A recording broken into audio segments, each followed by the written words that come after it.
Momshi! Welcome back to my vlog. And sinipag ako ngayon mag-video.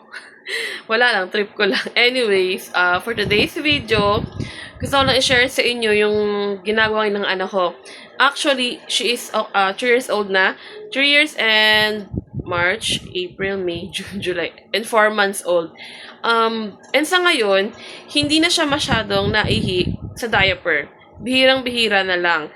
Actually, nagulat kami kasi hindi pa namin siya tinuturuan na umihi sa potty or sa CR. Basta one time lang, ayaw niya umihi sa diaper. Actually, ngayon, ang ginagamit niya ay EQ diaper. Ayan po, yung pants. Kasi ito siya. Triple XL na po yung ginagamit niya. And nagulat ako kasi, syempre sa online, pag may mga sale, pag lower yung price, bumibili na agad ako ng 2 balot.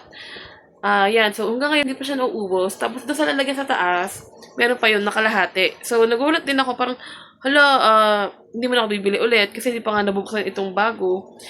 Bakit kaya bigla siyang ay umi sa diaper? Nakakagulat lang na, nakakatuwa na siya na yung nagkukusa, di ba? Tapos, nagpati kami, kaya lang sobrang baba ng pati niya na nabili namin. And, naghahanap ako ngayon ng pati or at the same time naman, sa CR na namin siya pinapahi. Kaya lang binubuhat pa siya. So, baka meron kayong marirecommend na pwedeng gamitin. Actually, gusto kong bumili ng parang ladder na sa CR na nilalagay sa bowl. Baka meron kayong mga pwedeng i-recommend sa mga momshi out there na dumaan na rin dito. Nakakatuwa talaga yung anak ko and medyo wala pa akong masyadong idea kung paano ko siya i-dire-diretso. Pero paggabi, naka-diaper siya para safe yung ating higaan.